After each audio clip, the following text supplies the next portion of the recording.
পটলের তরকারি তো সবাই খেয়ে থাকে। ডালের সাথে পটল কি রান্না করেছেন? আমার মতো একবার পটল রান্না করে দেখবেন। আপনার পরিবার বারে বারে খেতে চাইবে। অনেক অল্প মশলাতে তৈরি হয়ে যায় আর খেতে দুর্দান্ত স্বাদ। গরম ভাত কিংবা লাচ্ছা পরোটার সাথে খুব ভালো লাগবে। বাই দ্য ওয়ে, আমি কবিতা চ্যাটার্জি। আপনারা দেখছেন বাংলা টেস্ট। আজকে আমার রান্নাঘরের রেসিপি পটল মুগেশ্বরী। এবার চলি আমরা বাংলা টেস্টের রান্নাঘরে। আমি এখানে একটা কড়া চাপিয়ে দিয়েছি, তারপরে 1 কাপ মুগের ডাল নিয়েছি। এই মুগের ডালটাকে শুকনো খোলায় ভালো করে রোস্ট করে নেব, যতক্ষণ এটা থেকে একটা খুব সুন্দর একটা গন্ধ না বেরিয়ে যায় আর হালকা কালার চেঞ্জ হয়ে যাবে, তখন মুগের ডালটাকে নামিয়ে নেব। নামানোর পরে এর মধ্যে 1 গ্লাস জল দিয়ে দিয়েছি। ডালটা ভিজে গেলে সেদ্ধ তাড়াতাড়ি হয়ে যাবে। এখানে আমি প্রায় 250 পটল নিয়েছি। এই পটলগুলিকে আমি ধুয়ে নিয়েছি। ধুয়ে এখন ভালো করে ছুলে নেব। এই দেখুন, এইভাবে একটু একটু খোসা ছেড়ে ছুলে নেব। একটা পটল আমি আপনাদেরকে দেখাচ্ছি ছুলে। এই যে এইভাবে সবগুলি পটলকে আমি ছুলে নেব। এই যে ছুলা হয়ে গেছে আমার সব পটল। আর এখন এইভাবে চিরা লাগিয়ে নেব, হাফ হাফ করে চিরা লাগাবো। এই যে অর্ধেকটা এদিক দিয়ে অর্ধেকটা এদিক দিয়ে, আলাদা করব না, এরকম করে চিরা লাগাবো। এইভাবে সবগুলি পটলকে আমি কেটে নেব। আমার সব পটল কাটা হয়ে গেছে। এখন এর মধ্যে একটু হলুদ, তারপরে একটু লবণ দিয়ে দেব। লবণটা দেওয়ার পরে খুব ভালো করে মিক্স করে নেব পটলের সাথে, যাতে পটলের গায়ে খুব ভালো করে লেগে যাক লবণ আর হলুদ। এই যে এইভাবে মাখিয়ে এখন ঢেকে রেখে দেব কিছুক্ষণের জন্যে।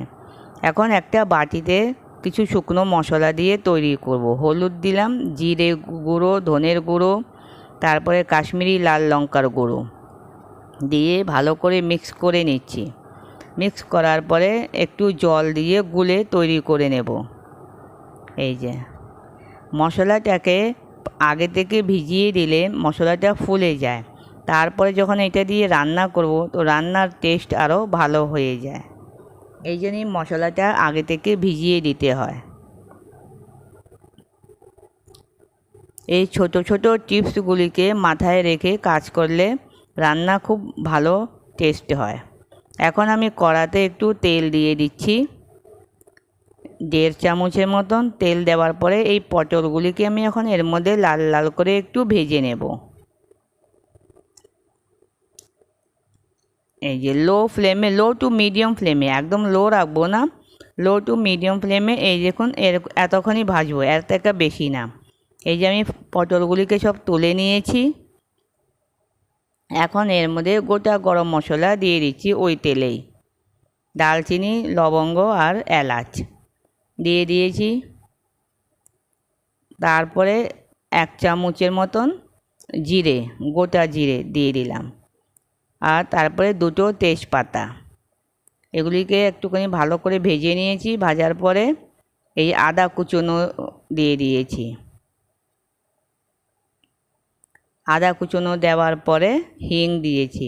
হিংয়ের ফ্লেভারটা খুব ভালো লাগবে এই তরকারিতে। আর ওই যে মশলাটা গুলে রেখেছিলাম, জল দিয়ে তৈরি করে রেখেছিলাম, সেইটা দিয়ে দিলাম। এখন এটাকে লো ফ্লেমে, এখন এখানে লো টু মিডিয়াম রাখবো না, এখানে লো ফ্লেমে মশলাটাকে ভালো করে কষিয়ে নেব। আর মশলার বাটিটা মেরে প্রায় 2 চামচের মতন জল দিয়ে ধুয়ে দিয়ে দিয়েছি। জিনিস নষ্ট কেন করব, বাটিটা ধুয়ে দিয়ে দিলাম এর মধ্যে। এই দেখুন আমার প্রায় মশলাটা কষানো হয়ে এসেছে। মুগের ডালটা আমি ধুয়ে জল ঝরিয়ে রেখেছিলাম, সেই ডালটাও আমি দিয়ে দিলাম। যখন মশলা কষানো হয়ে যায় তো মশলার চারিপাশে তেল ছাড়ে, তখনই বুঝতে হবে কি মশলাটা আমার হয়ে গেছে। এখানে আমি একটু একটু জল দিয়ে এটাকে ভালো করে একটু কষিয়ে নেব, যাতে মুগের ডালের মধ্যে মশলাটা খুব ভালো করে ঢুকে যাক। এই যে দেখুন কি সুন্দর হয়ে গেছে, মিক্স হয়ে গেছে মশলাটা মুগের ডালের সাথে। এখন এর মধ্যে আন্দাজ করে জল দেব, অতটা জল দেব যাতে মুগের ডালটা সেদ্ধ হয়ে যাক, বেশি জল দেব না। এর মধ্যে বেশি পাতলা ডাল করব না, এটাকে বেশি পাতলা ডাল করলে ভালো লাগবে না। আন্দাজ করে লবণ দিয়ে দিলাম আর ঢেকে দিলাম। এখন এটা সেদ্ধ হবে। তারপরে কিছুক্ষণের পরে দেখলাম অনেকটাই সেদ্ধ হয়ে গেছে। এই দেখুন, এই যে হ্যাঁ, এই যে সেদ্ধ হয়ে গেছে। এখন এর মধ্যে আমি ভাজা পটলটা দিয়ে দিয়েছি। ভাজা পটল দিয়ে খুব ভালো করে ডালের সাথে মিক্স করে দেব। তারপরে একটা কাঁচা লঙ্কা আমি চিরা লাগিয়ে দিয়েছি। আমরা তো ঝাল কম খাই, আপনারা যে ঝালটা যে যার মতন দেবেন। এই দেখুন খুব ভালো করে মিশিয়ে নিয়ে এখন গরম জল একটু আন্দাজ করে দিয়ে দিচ্ছি। রান্নাতে সবসময় গরম জল ইউজ করবেন, ঠান্ডা জল দিলেই সব স্বাদ নষ্ট হয়ে যায়। এই যে এই দেখুন, ঢেকে দিয়েছিলাম জল দেওয়ার পরে, কি সুন্দর দেখা যাচ্ছে না? এই যে এখন একটু গরম মশলা দিয়েছি, তারপরে ঘি। নিরামিষ তরকারিতে একটু গরম মশলা আর ঘি দিয়ে দিলে নামানোর আগে তার টেস্ট একটু আলাদাই হয়।